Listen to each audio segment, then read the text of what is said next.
con la sesión. Vamos con la segunda plática del día de hoy, que estará a cargo de Azailé Cigarreta de la UAP, que viene a hablarnos de cadenas de poliominos extremales para índices basados en grados. Gracias, Azailé, adelante. Primero que nada, agradecer por la oportunidad de poderles presentar este tema, que espero les guste.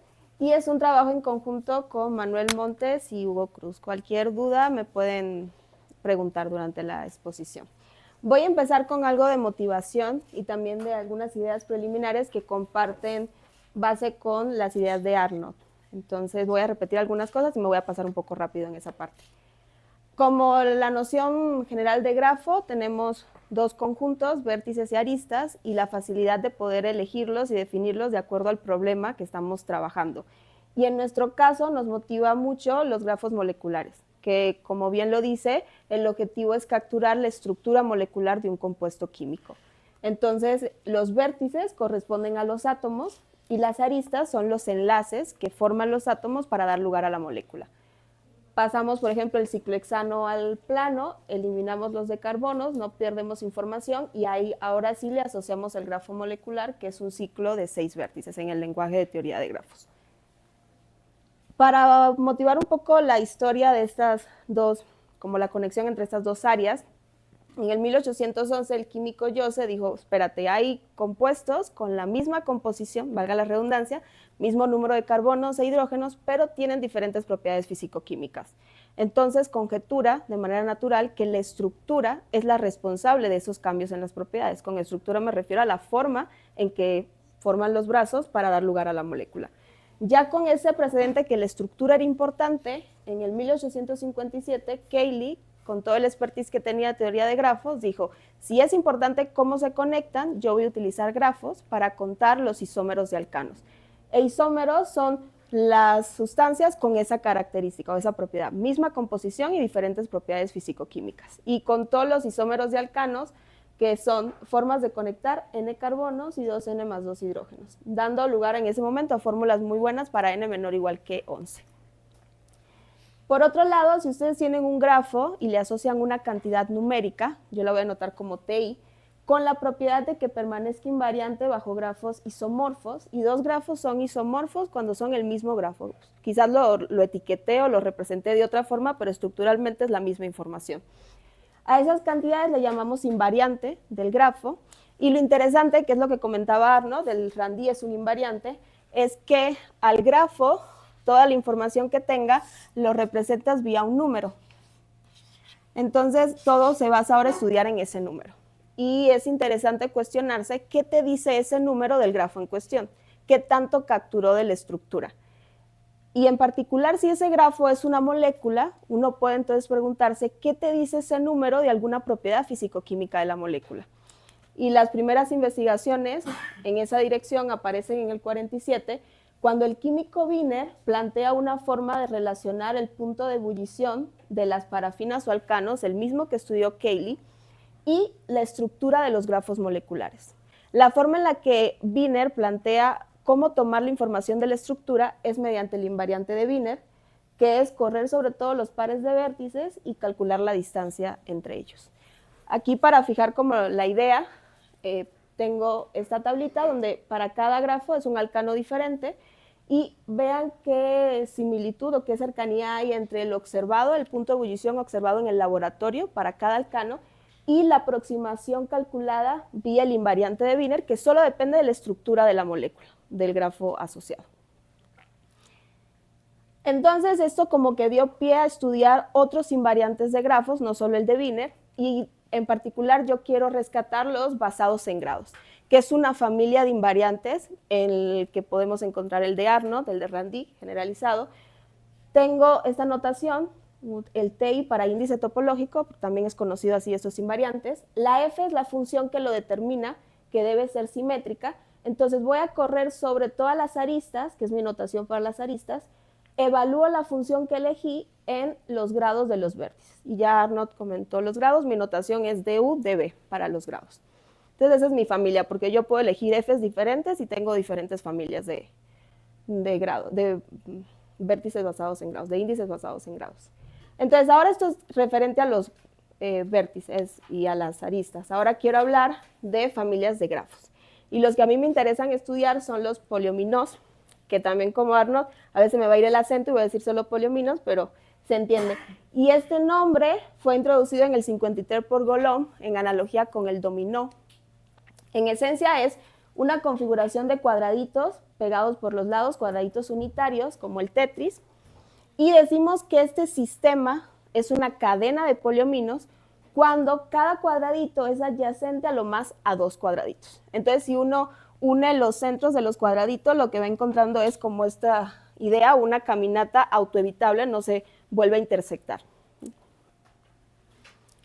Para conectarlo igual con química, estos grafos son usados en la literatura para modelar polímeros, que son macromoléculas, que son compuestas por unidades químicas llamados monómeros, que se repiten como formando este collar de perlas, esta cadenita, y por la similitud con la forma son usados a veces para modelar estos compuestos. Ahora, cuando uno ve la definición de las poliominos, puede pensar rápidamente en construirlos de manera como recursiva, cumpliendo obviamente la definición. Entonces, para el primer cuadradito es este grafo, se le asocia a los vértices del cuadrado. Para n igual 2 pegamos dos cuadraditos unitarios por un lado y ese es el grafo asociado. Entonces, a partir de ahí es donde empieza lo como iterativo, porque para n mayor o igual que 3 me voy a posicionar en el último cuadradito de mi cadena y tengo dos posibles opciones. O mantener la dirección del cuadradito, que lo voy a asociar con un link tipo 1, o quebrar la dirección, cambiar la dirección de mi cadena, que va a ser asociado con un link tipo 2. Entonces, para cualquier cadena de poliominos, yo le puedo asociar una secuencia de links, que pueden ser 1 o 2, que me van a dar justo la información de qué decisión tomé en cada etapa, si mantuve la dirección o cambié de dirección. Y aquí para este poliomino en particular pueden ver que este es 1, porque mantuvo, cambié, mantuve, cambié, volví a cambiar y mantuve. Y los segmentos son estos que están acá, son estas lineales maximales. La longitud de cada segmento es el número de cuadraditos que la conforman. Entonces, este tiene longitud 4, longitud 3, 2, etc. Son como las definiciones así bases de las poliominos. Para acomodar un poco de intuición, se lo pueden imaginar que empiezan siempre con dos cuadraditos, se posicionan en el último y van haciendo como una caminata en la que en cada paso eligen una dirección. Si mantienen, o sea, en la cuadrícula, por ejemplo, se van con el 1, si cambian de dirección se van con el 2 y así hasta completar los números de cuadradito que deseen. El primer resultado que les quiero mostrar es, conectando los índices basados en grados y las poliominos, es una expresión que nos permite, para una poliomino de n cuadraditos, aquí la notación empieza con el link tipo 3, porque los dos primeros cuadritos son como fijos, siempre son dos pegados, entonces ahí no hay nada de elección, entonces siempre voy a empezar con el link tipo 3. Esta poliomino, si quiero calcular su índice topológico, dependiendo de esa función f, lo puedo hacer de forma recursiva. Me voy a la poliomino quitándole el último cuadradito, el último link, y le tengo que sumar un costo o peso, una contribución. Y esa contribución va a depender de los dos últimos links, es decir, tiene la memoria de mi última decisión, pero también de la decisión previa, o sea, de Ln-1. Y aquí pueden ver las diferentes combinaciones. Si tengo 1, 1, 1, 2, 2, 1 y 2, 2.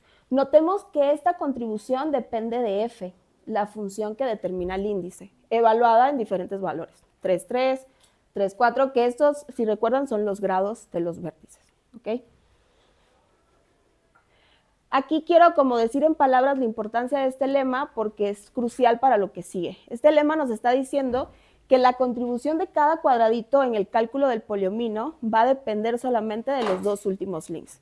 Mi última, diga. ¿Tu camino solo puedes ir hacia una dirección y hacia abajo?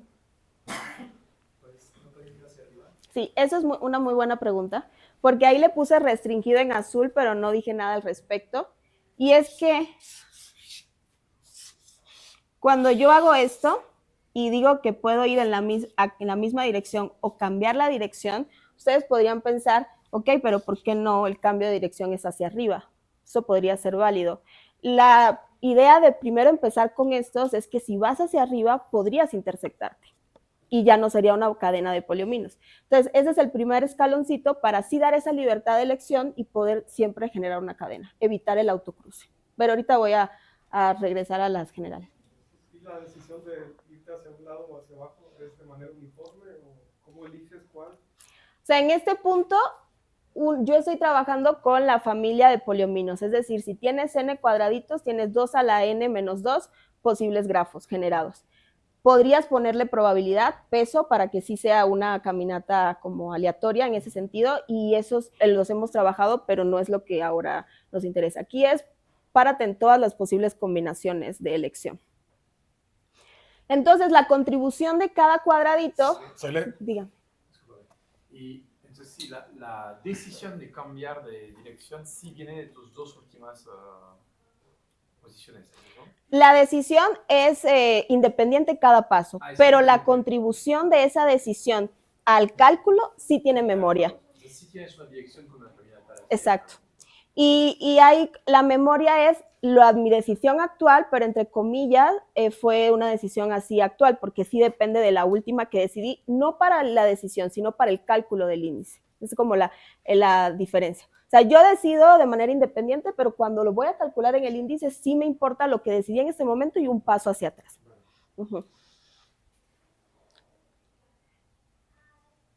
Entonces, con toda esta idea preliminar, quiero plantear nuestro objetivo. Y es, fijan el n, el número de cuadraditos, y la función que determina el índice basados en grados. Y lo que queremos es estudiar los poliominos extremales, es decir, cuáles son aquellas que alcanzan el máximo y alcanzan el mínimo. En términos de estructuras, ¿cómo se ven?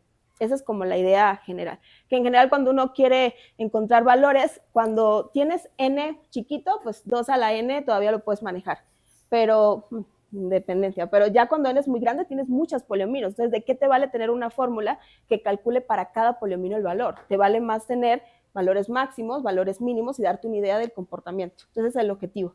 Y el enfoque que vamos a seguir para la intuición que les quiero dar del razonamiento ahora es, están posicionados en el mismo lugar y tienen también libertad de movimiento en cada posición. Pero tienen ahora que ser conscientes de que cada decisión que tomen agrega un peso, un costo al cálculo del índice, que es este. Entonces, si su objetivo es maximizar, ya no pueden ir tan a lo loco eligiendo las combinaciones. Tienen que tratar de que las elecciones actuales con la memoria de un paso hacia atrás les permita ir yendo a esa función objetivo, que es maximizar o minimizar el valor. ¿Okay? Entonces, vamos a lograr esto con el enfoque de programación dinámica, que es lo que les quiero platicar solo un poquito. Eso fue propuesto por Bellman en el 50 y la idea general es, tengo un problema complejo, lo divido en problemas más manejables o simples, guardo la información de esos problemas parciales y eso me va a permitir poder recobrar el problema original, mi problema inicial. Entonces, como es una idea, siento que uno a resolución de problemas los hace. Solo quiero como puntualizar un ejemplo clave que es, o base, que es la sucesión de Fibonacci. Esa sucesión la conocemos, aquí puse los primeros términos. Entonces, el caso base 0,1, si me voy a la etapa 2, sumo los anteriores y así sucesivamente. Voy obteniendo el enésimo de sumar los dos anteriores. ¿Okay?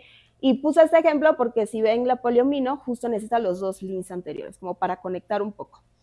Cuando a uno le mandan a programar esto, te meto el n como input, dime el número de Fibonacci n de la sucesión. Lo primero que uno podría hacer es utilizar el enfoque recursivo, que es autollamar a la función. Es decir, defino la función f0 en 0, f1 en 1, y fn es llamar a la misma función en n-1 más la misma función en n-2. Es como la base cuando uno empieza a programar porque solo sabe funciones. Pero noten que si uno trabaja así, cuando ve el árbol recursivo de las llamadas que le hago a mi función, si quiero calcular f5, debo ir a f4 y f3. f3 a su vez llama a f1 y a f2. En f1 acabé porque es base, ese ya lo sé. Pero f2 necesita a su vez llamar a f0 y a f1. Aquí acabé porque son mis dos básicos. Entonces ya sé el valor. Me voy del otro lado. f4 a su vez llama a f2, f3 y así se sigue. De ahí ya pueden notar que hay muchas partes del árbol que se repiten. Es decir, toda esta subárbol, el F3, está aquí de nuevo, y el F2 está 3 veces acá. Y ahí, al no guardar esa información del F2, la primera vez que lo calculé, cuando vuelva a llamar a la función, vuelve a hacer el mismo proceso. O sea, estoy reutilizando información que podría haber guardado. El enfoque de programación dinámica, lo que diría es, toma un vector, inicialízalo, por ejemplo, si quieren n igual 5 de la Fibonacci, inicialízalo en 0, 1, y los demás ponle 0. Voy a ponerle el vector f. Entonces, f en este es 0, 1, 2. F en 2 va a ser f en 0 más f en 1. Y así me voy hasta llegar al fn. Podrían decirme, ok, es lo mismo que tenías en el recursivo, con la diferencia de que aquí ya lo estoy guardando.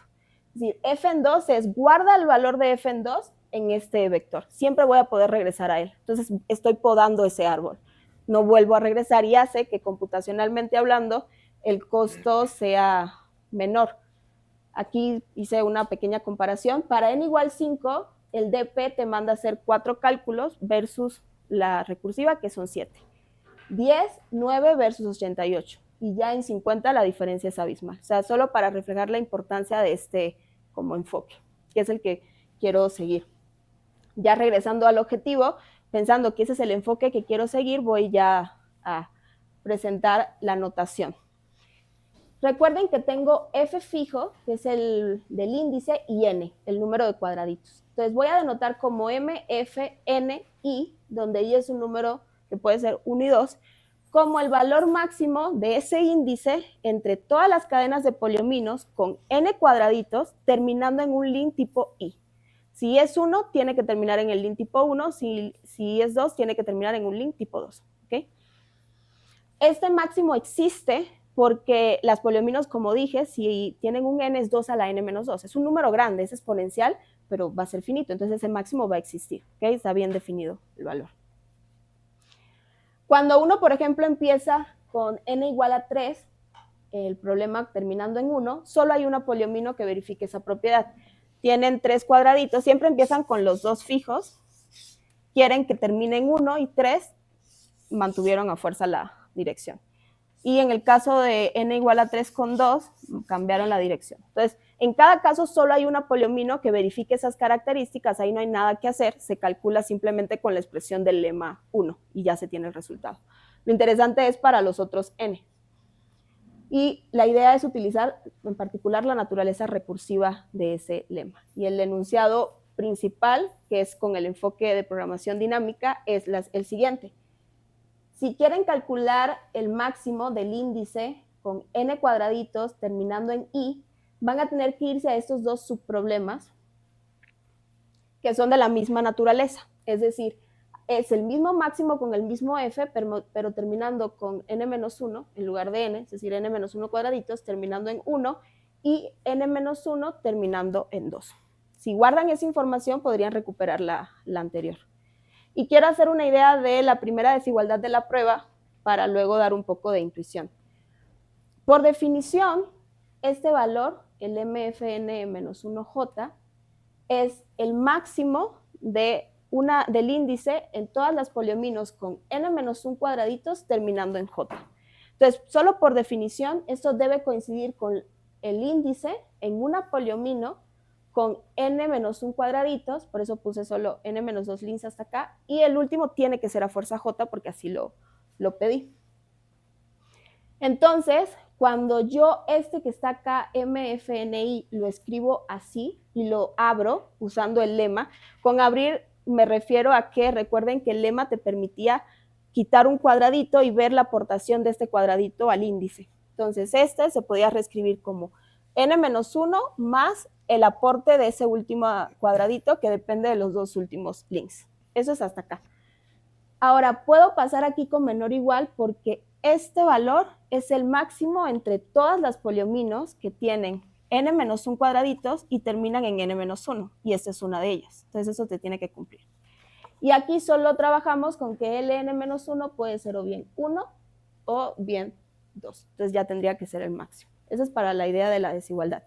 Pero para fijar bien la intuición, lo que quiero aquí como dar a entender es, este es mi problema original.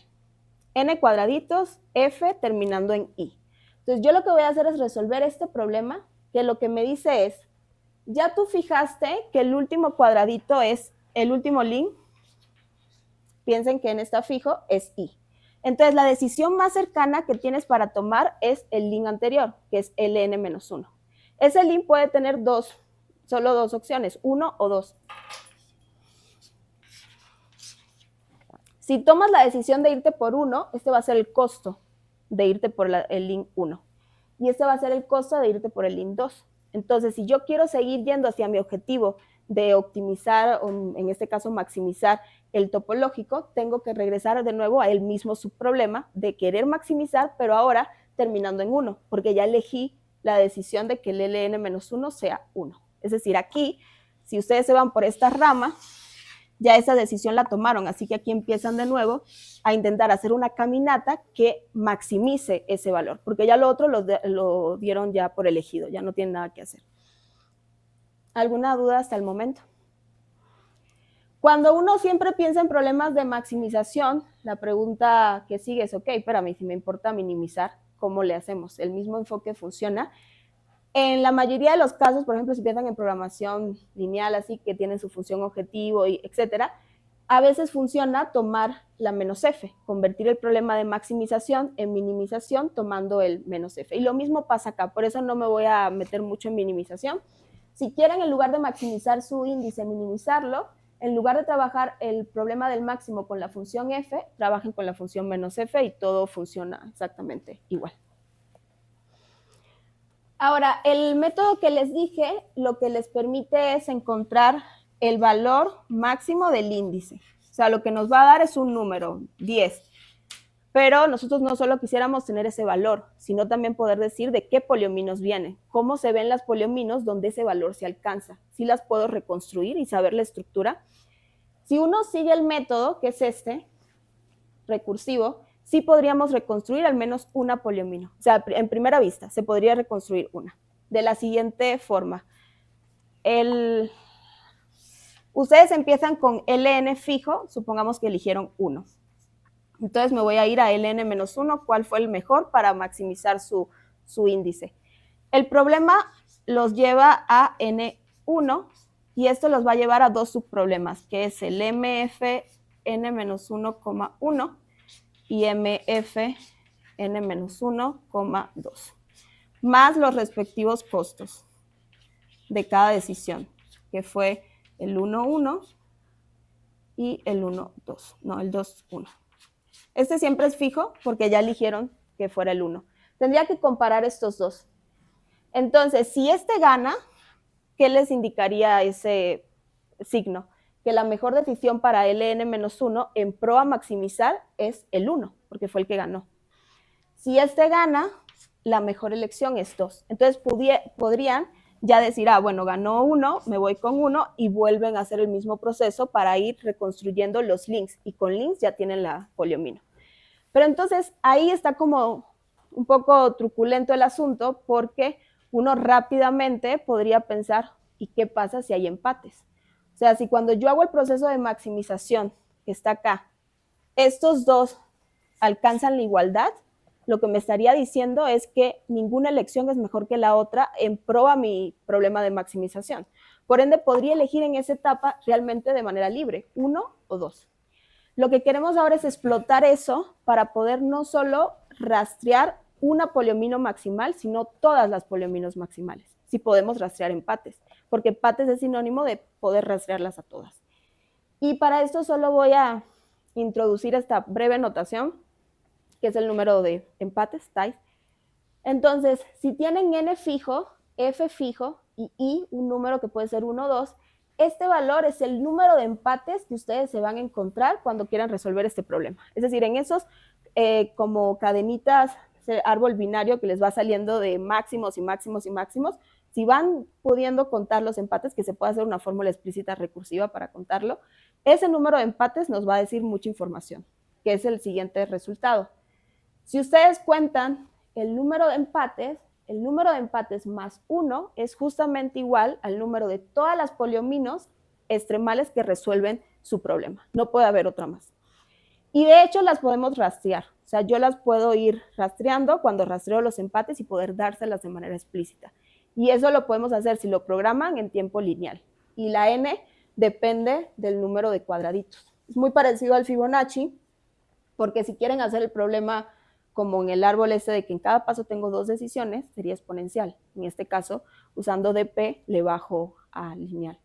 Lo mismo pasa en Fibonacci versus dp versus recursiva. Y por último, antes de contarle un poco de la aplicación, el objeto a veces realmente de interés en la literatura es este, porque cuando yo quiero maximizar, tengo el índice topológico fijo y n fijo, el número de cuadraditos. Pero no tengo el último link fijo, o sea, no siempre te van a decir, tiene que terminar en 1, tiene que terminar en 2. Pero eso no pasa nada porque si quieren resolver este problema, que es maximizar su índice determinado por f con n cuadraditos, solo van a encontrar una última como competencia entre el problema en que termina en 1 y el problema en que termina en 2, porque a fuerza va a ser alguno de los dos. Entonces, resolviendo cada uno por separado y poniéndolos a competir, ya resuelvo el problema original sin problema. Entonces, con todo esto, ¿hay alguna duda hasta el momento? Voy a pasar ya a cómo aplicamos el resultado, o sea, el método. ¿Alguna duda? Yo, a lo mejor tal vez con las aplicaciones, no sé si lo vas a ver, o sea, ¿en qué momento como importa el costo que te toma y la función específica de los dados? Sí, ahora mismo yo creo que en la aplicación va a quedar más claro, ¿va? Entonces, la aplicación me refiero a, ok, tienes la metodología, pues cómo la usas para obtener lo que queremos, que es los poliominos maximales o minimales. Entonces, les presento a las lineales y a las zigzag. La lineal es n cuadraditos, todos tienen la misma dirección, y la zigzag son todos cambian de dirección. Todo el tiempo voy eligiendo el link tipo 2, voy quebrando todo el tiempo la dirección. Y las menciono porque en la literatura, cuando uno busca, son las comunes que aparecen como poliominos extremales. Es decir, uno tiene el índice fijo, n fijo, y quiere ver dónde se alcanza el máximo o el mínimo, siempre aparece lineal o zigzag, ya sea o bien que sean máximos o mínimos. Tiene un poco de sentido porque son también un poco extremales en la elección de links, o sea, todas son unos o todas son dos. Entonces, lo primero que nos quisimos abordar es encontrar condiciones suficientes vía la metodología que les dije, para poder garantizar cuándo la lineal o la zigzag son máximos y mínimos. Es decir, dime qué necesito checar, qué es al menos suficiente checar para saber que cae en alguna de estas dos clases que ya son muy conocidas, lineales o zigzag, y no perder más el tiempo porque no va a salir una más interesante. Y esta es la proposición, que obviamente depende, como mencionaba Josué, del costo. El costo depende de f, o sea, ya detrás de escena ahí está f. Si eliges una f diferente, ese costo va a ser diferente. Y justo tiene todas las posibles combinaciones, 1, 1, 1, 2, 2, 2 y el 2, 1. Entonces, si esto lo logran verificar para su f, la elección de la f que ustedes elijan, Randy o Zagreb, y esto es cierto, pueden garantizar que la lineal va a ser la máxima a partir de cierto punto que podemos calcular, y antes de eso la zigzag es la máxima. Solo menciono máxima porque la mínima sabemos que se resuelve similar.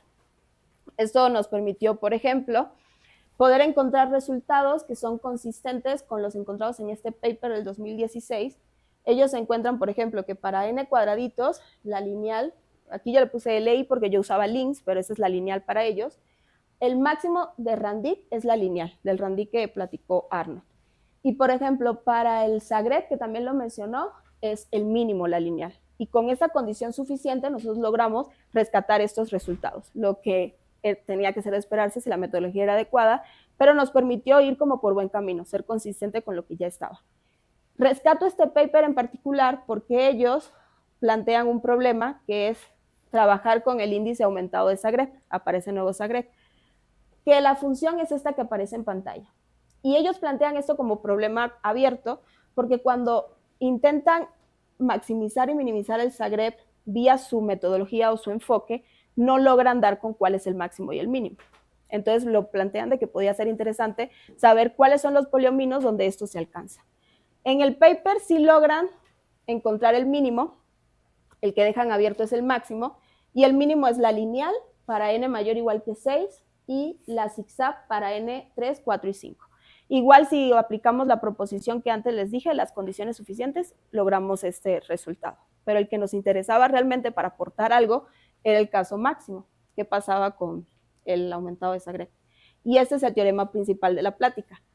Para n mayor o igual que 3, las poliominos chains con n cuadraditos que alcanzan el máximo de aumentado de Sagret, que ya dije la función, son dos clases y dependen de la paridad de n, del número de cuadraditos. Si n es impar, se alcanza en una en la que todos los segmentos tienen 3 vértices, longitud 3 cuadraditos, algo de este estilo.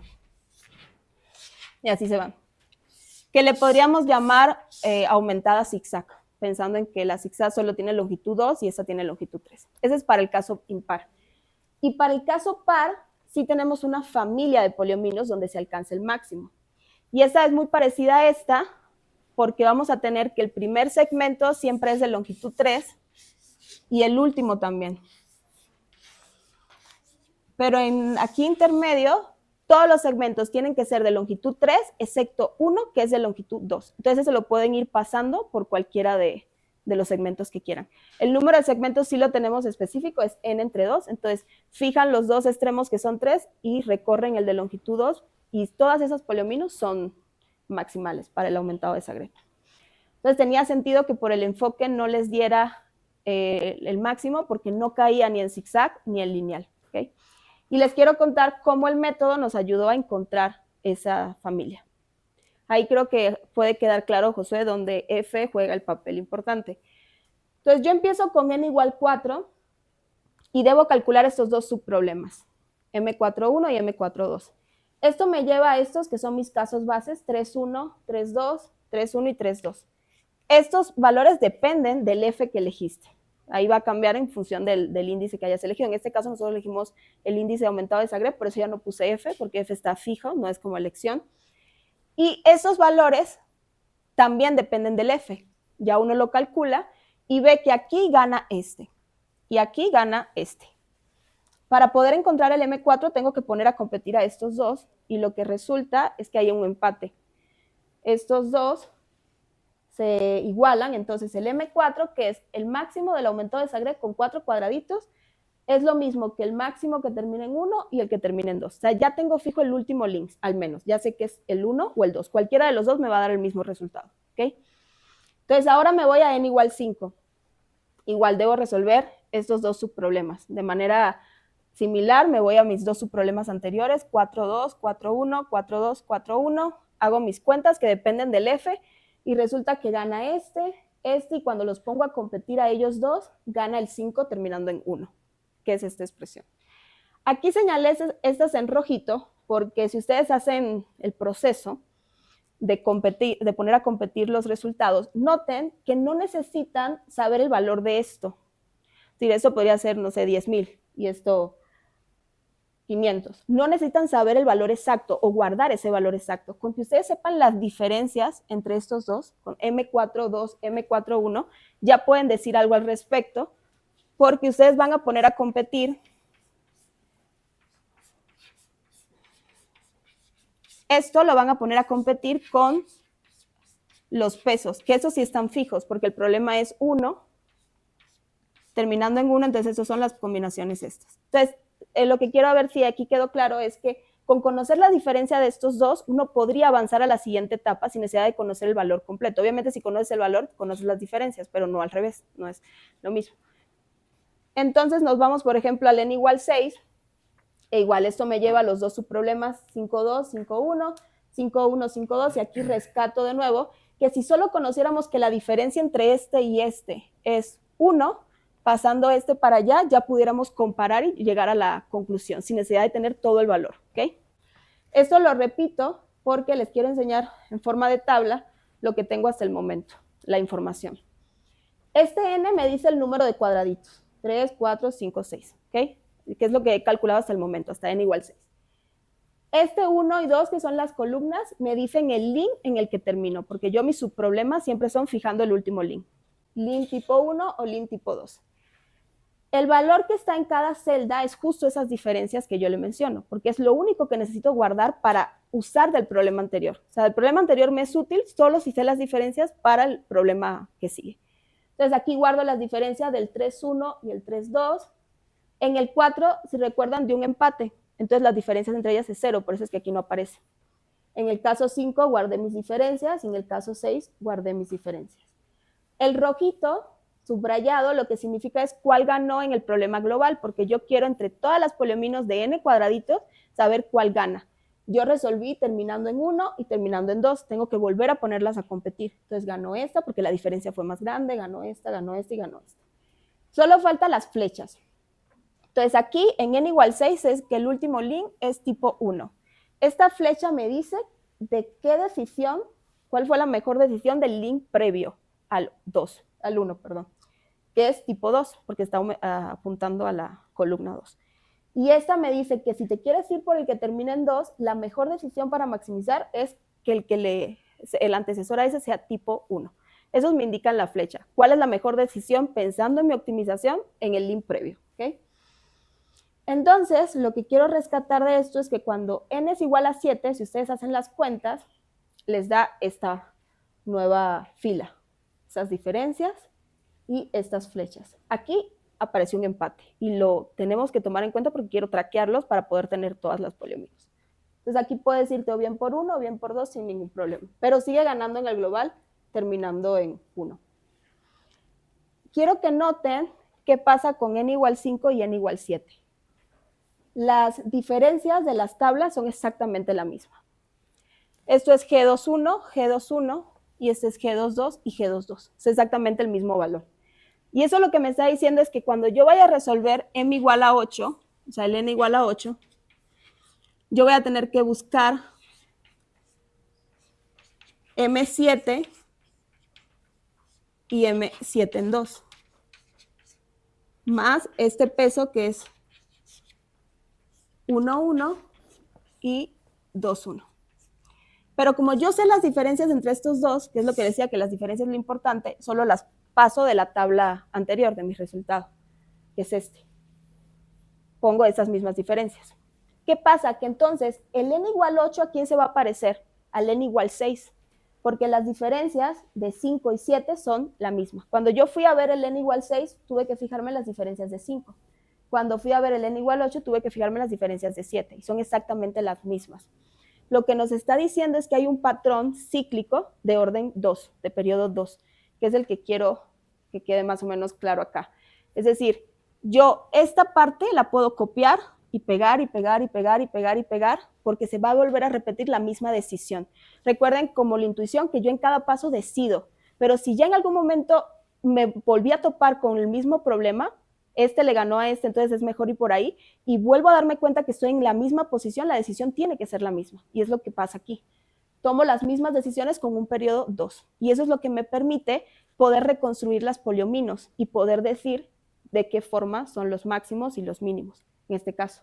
Quiero hacer un ejemplo rápido para que quede más o menos claro. Por ejemplo, si se paran en n igual 9,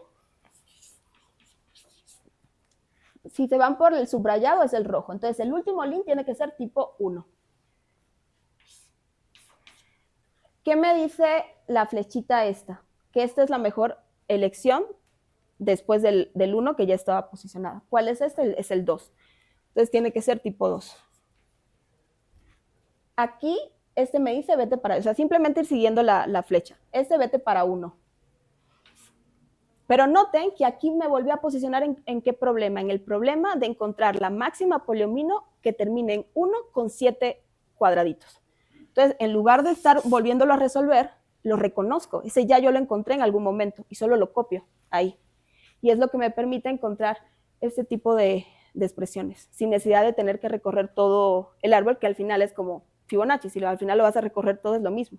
Pero estoy copiando lo que ya sé que pasó. Y de manera análoga para, por ejemplo, n igual 10. Lo interesante del n igual 10 es que, por ejemplo, si se paran en n igual 10, ¿qué les dice? Ah, termina en 1, todos terminan en 1. Vete a el 2. Pero aquí hay un empate, entonces me bifurca mi decisión. Puedes irte a 1 y aquí reconozco que qué problema estoy. Si me fui 10, en el del 8, terminando en 1. Ese ya yo lo resolví, entonces solo copio la solución que había puesto ahí.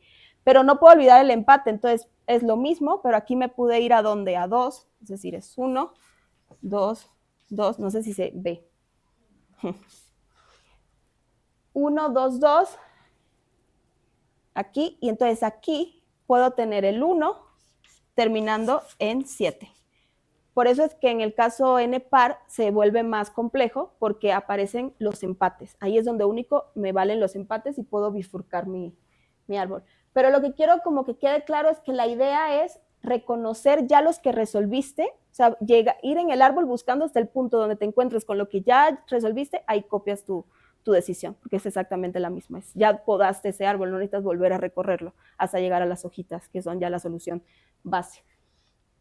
Ahora ya al final como trabajos futuros, por ejemplo, hay familias que Arnold mencionó que son generalizadas, que tienes tu función, pero también hay un parámetro alfa, en este caso gamma, que controla, te da movilidad. Entonces, si uno ya estudió esto para un F fijo, podría ser interesante estudiar el RANDIC generalizado, donde hay un parámetro gamma que corre en R, y poder ver cómo es que van cambiando el máximo y el mínimo, dónde está esa transición fase, en el sentido de en qué momento cambia de lineal a una más complicado, en qué momento cambia de zigzag a lineal. Se conoce solo resultados para gamma menor o igual que 0, y caen en lineal y zigzag, lo que nos motiva a ver que para gamma positiva, positiva en este caso, podría no ser lineal ni zigzag, y por eso no la han encontrado hasta el momento. También hay una familia interesante que es el atom bomb, esa es la función. Solo se conoce para gamma menor o igual que 1, lineales y zigzag. Quizás para gamma, en la otra parte, no solo haya zigzag y lineal, y por eso los métodos tradicionales no funcionaban. Y ya por último, quiero hablarles de lo que me comentó Josué, que es el problema ampliado, porque aquí yo me concentré en unas poliominos restringidas, que son bonitas porque tú solo dejas correr cualquier elección de 1 y 2 y siempre te va a dar una poliomino porque no te va a intersectar. Pero uno podría pensar que aparece justo en el caso n igual 5, yo estoy aquí. Si yo quiero mantener la dirección, no hay problema, pero si quiero cambiar la dirección, tengo dos opciones para cambiar la dirección.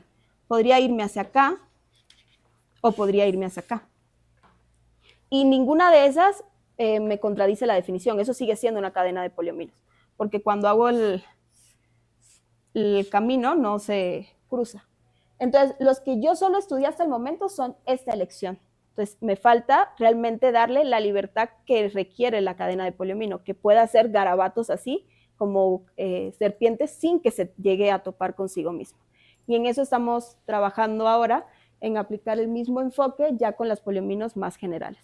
Sí nos pareció interesante primero empezar con las restringidas, porque en muchos de los casos que hemos estudiado, podemos dar condiciones suficientes para que el problema en la grande realmente alcance el máximo en las restringidas, y ahí son más manejables las situaciones. Entonces, por eso fue un buen caso base. Y eso sería todo por mi parte. Aquí están las notas por si quieren leerlas con las referencias, y agradezco mucho su tiempo.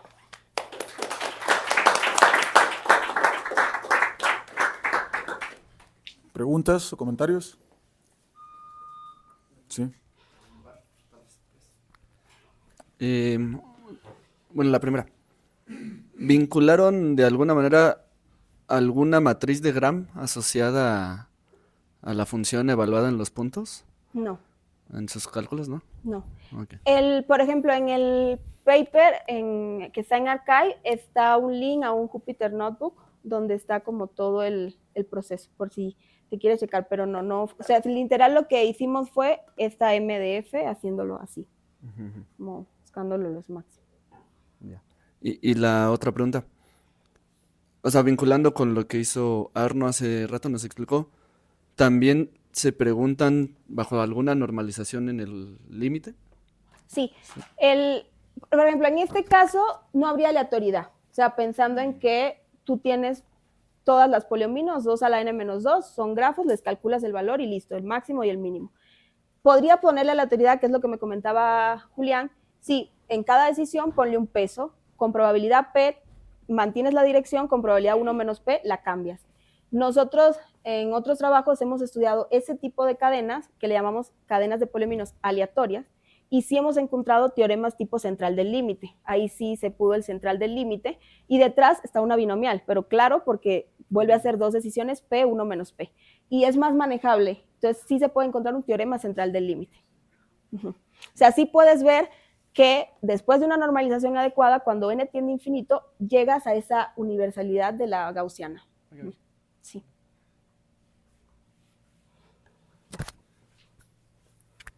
¿Alguna pregunta más?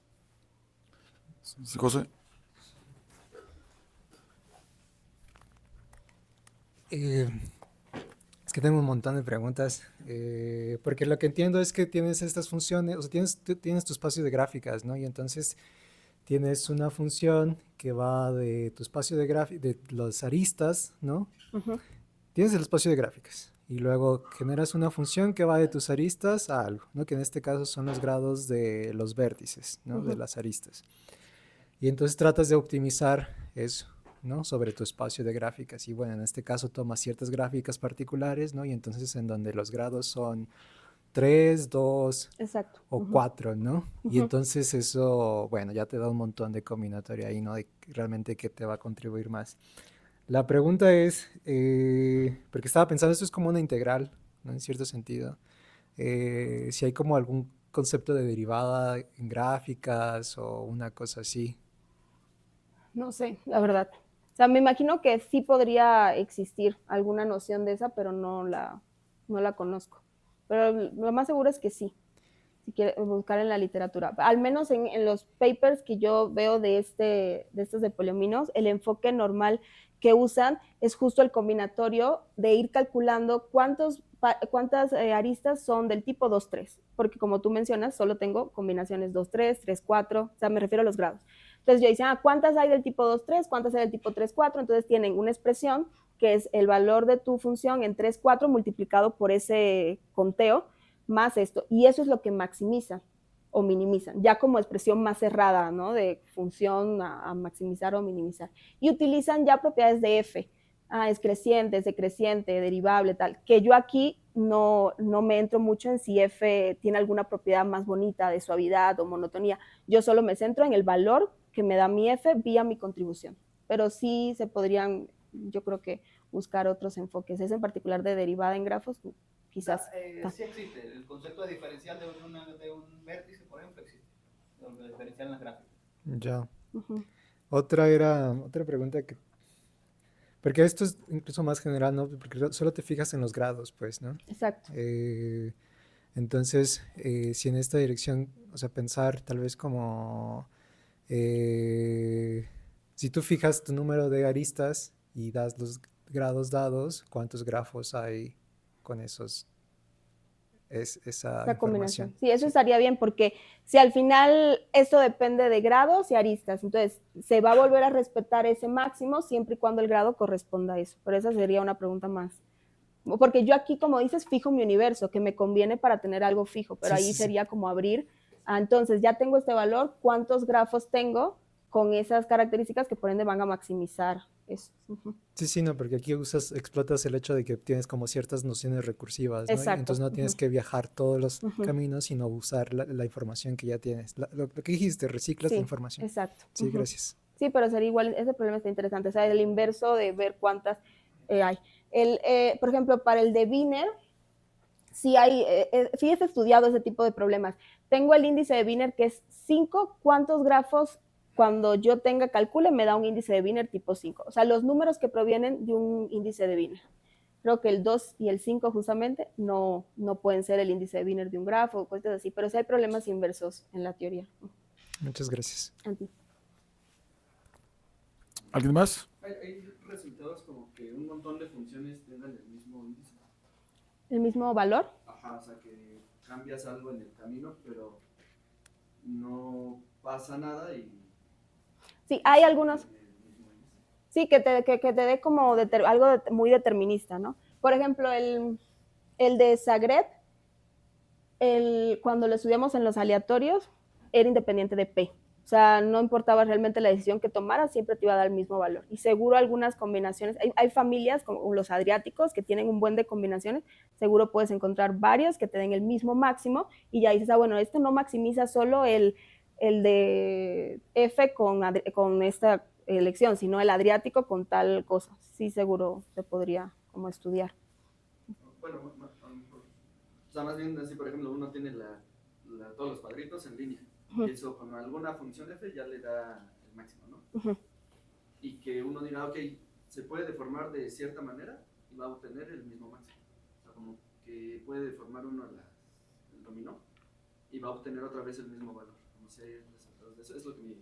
Pues eso. Sí, justo. Mira, en este ejemplo, por ejemplo, en los ejemplos que yo di ahorita, como que sí parecía que era solo una estructura maximal, porque solo era la lineal o la zigzag. Pero justo en el ejemplo de los pares, como que abre el abanico, porque el par te dice, puedes deformarla, la deformación viene del el de longitud 2, muévelo como te dé la gana. Y todos esos alcanzan el mismo valor del máximo. Entonces sí puedes deformarlo. Y me imagino, bueno, con los ejemplos que hemos hecho, que cuando F es interesante, hay un buen de relaciones, sí. Sí. Gracias, muy interesante. Gracias. Oye, digamos, pensando en las propiedades, por ejemplo, de alcanos o de moléculas que se puedan representar con estas gráficas, estos extremales, o sea, a ver si formulo mejor la pregunta. ¿Habrá propiedades para las cuales estos extremales sean también extremales en esas propiedades? Sí, eso sería...